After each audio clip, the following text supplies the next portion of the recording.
Hey guys, it's Nina here with my very first build guide video, and this time it's a Tanky CI self-cast Ice Spear Deadeye. And yeah, let's do a map showcase first.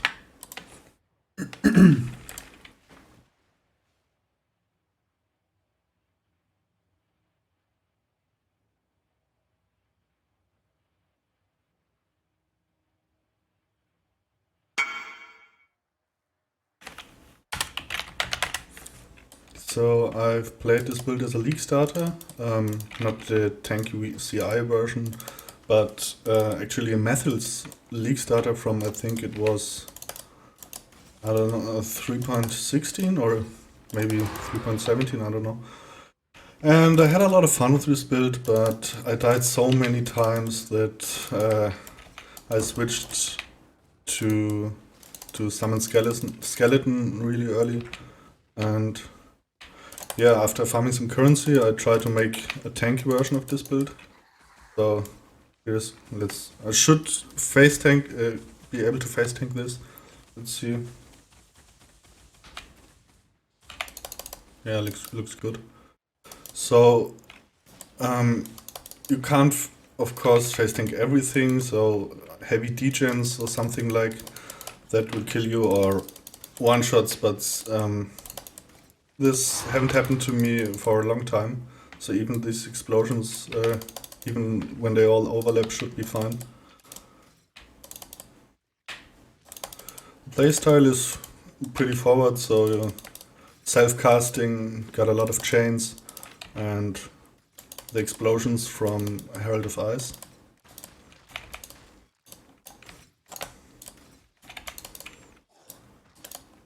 Sometimes when you're stuck between enemies, you god damn, it's laggy. You need to self-cast the how's it called? Sniper's Mark. And yeah, that's kinda annoying. I'm pretty much a one-button build player. So I hope that GG will bring us the mark and hit ranks back, but I don't think so. Or at least a mark and hit support with spells. That would be really nice.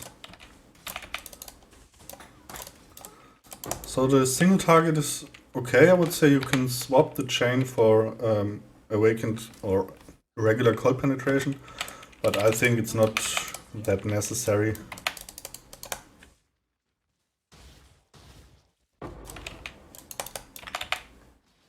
My mana is gone. So let's go over the build. Let's do the equipment first. So I'm using Mageblood. It's not really necessary, but the real defense come with that belt. If you can afford it, there are some ways around it. So why Mageblood? Because we're using Aegis Aurora, which give us chance to block maximum cold resistance and replenish energy shield by 2% armor when you block.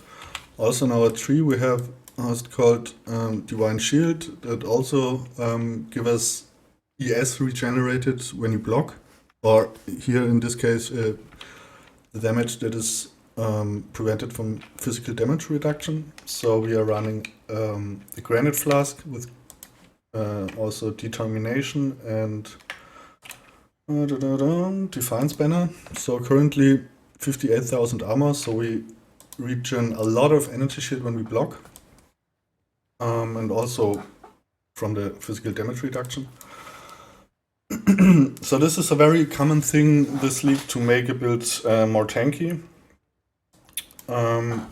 Since we are using Melting of the Flesh, which give us elemental resistance are capped by your highest maximum elemental resistance instead. So the cap is currently 87 on cold resistance, so each cap is 87, but this jewel gives us a lot of minus elemental resistance. So this is why we use a Bismuth Flask with increased effect, additional elemental resistance, and it's up all the time because of the Mageblood. Yeah. So the current DPS with Awakened Cold Pen is around 80 million. And I tried this as an attribute stacker, so we have 2 times cold to the core here and here, which give us increased cold damage per attributes. This is how it looks like. Maybe there are better ways, I don't know, but this was my approach. Also, with Shaper's Touch, we get increased energy shield per strength, so we can skip pretty much all of the ES nodes on the tree. Here I have some, and here. Okay. Snake Pit is mandatory for this build, is pretty cheap, like 1 chaos, I don't know. And what I didn't understand at first, I thought like, okay, this ring gives me 1 additional chain, but I don't know, I can don't really need that chain. But the important line is projectiles from spells cannot pierce. And Ice Spear has 2 forms. So in the first form it can chain and fork and whatnot, and in the second form it's always pierces, and projectiles that have pierced or can pierce never chain. So you need that ring on the right slot, so the second form can actually chain between enemies. For the amulet, Astromantis, I want to talk about the anointment here. So Methyl Leak Starter has huge Eldritch Battery, because Ice Spear has a lot of mana cost. Of course we can't use this because we are CI. And there are some ways around it. So first, you need the -7 mana cost on your second ring. Then I have the... where is it? Here, Replica Conqueror's Efficiency, which give us -9 flat mana cost. And I have Anointed Dreamer for minus mana or reduced mana cost. And... yeah, on the flask. Exactly here. 25 reduced mana cost of skills during flask. So currently it's 37 mana cost. I think it's 30 with Cold Pen, yeah. And I ran out of mana when I cast it constantly. So here on this ring I also have 2 mana gain for each enemy hit by your spells. And I could divide it to 3, but 2 is totally fine. We are firing like 9 projectiles at the moment, so as long as you're hitting enemies, you won't run out of mana.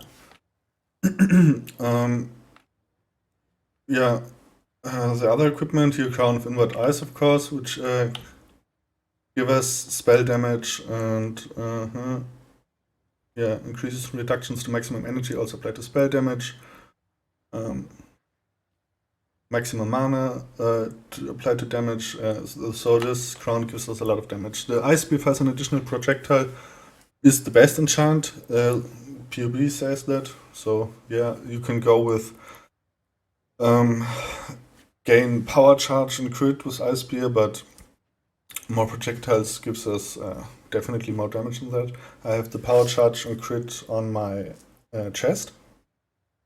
For the wand you go for a high cast speed, crit multi, and cold damage to spells. This is not a perfect wand, of course, but it does the job. In boots, yeah, I just go for high ES, movement speed, and a bit of lightning resistance to cap it. So without it, I not lightning resist capped. For the auras, yeah, discipline, determination, purity of ice, which give us a lot more maximum cold res, which with melting of the flesh increases the cap for all 3 elemental resistances. Herald of Ice and Tempest Shield, and I think it wasn't activated. Or okay, and yeah, Defiance Banner. So Hatred is a thing. It's linked to Divine Blessing, but the problem is, yeah, when you need to link it with Inspiration. If you have a normal Inspiration, default quality, so it costs 94 mana, and yeah, there are moments while mapping when you press it in the wrong situation, you don't have mana for Ice Spear, so I got me a Divergent one, and now it costs 0 mana. You can put it on your left click, but make sure to uncheck this one, so it will cast while walking. It's a small interruption, it's okay, I would say, but yeah, not necessary. So for the tree, we need to pick all the mana reservation nodes. Here, here, and here. We are going glancing blows for max block, and the rest of the damage comes from the cluster jewels. So it's a really basic tree. Yeah, I think that's everything. So if in this state it's not a cheap build. So but it's mainly because of Mageblood. So if you can't afford it, there are ways around it. First of all, you need to reduce your your mana cost. So you can go here for 10% reduced mana cost of skills, and also here. And I think oh, that's the only one.